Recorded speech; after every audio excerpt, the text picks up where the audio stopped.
I never intended to be a filmmaker, or a YouTuber,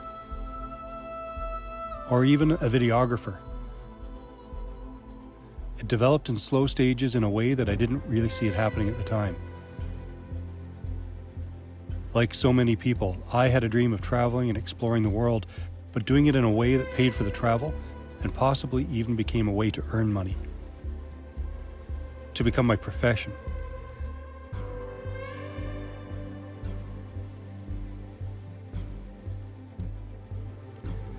It's an elusive dream that many people chase and few ever realize. But if you don't chase your dreams, you certainly won't catch them. One of the things about dreams is that they change.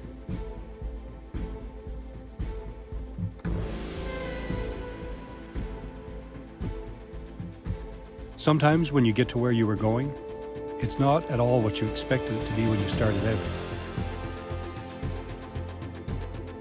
Sometimes what you caught up with doesn't even resemble what you started chasing.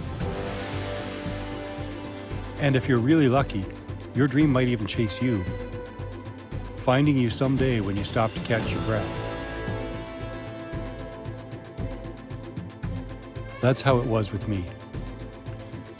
When I was younger, the dream was to be a famous author. I was going to write stories that the world wanted to read, and the beauty of it all was that I could do it from anywhere in the world.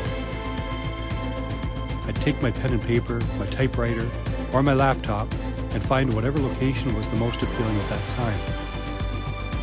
It was my idea of the world's most versatile job. It was my idea of true freedom. I even had a vision in my head of what my favorite location looked like. I could picture myself seated on a porch that overlooked the ocean. I could write for a little while and then step off the porch and walk the beach, hear the surf, smell the salt air, and seek the inspiration for the next part of my story.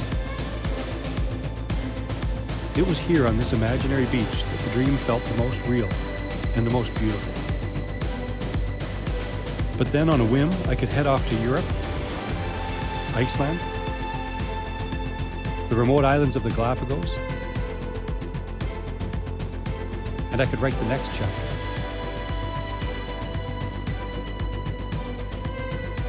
My travels could be worked in as part of my story as I explored each new location. But as life went on, I still hadn't come up with the first story that would start all of this in motion. Our desire for travel and exploration grew, and my wife and I found our love for scuba diving. We saw so many amazing things. We began seeking remote and beautiful places to fill our souls with new experiences. Then returning to work to save up for the next epic adventure. I learned how to edit and create videos that told the stories of our travels. And I accidentally learned that by uploading videos the world was interested in watching, there was serious money to be made.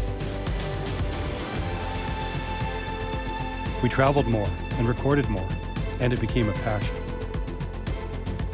We found ourselves in beautiful corners of the world doing things that we wouldn't have dared to do.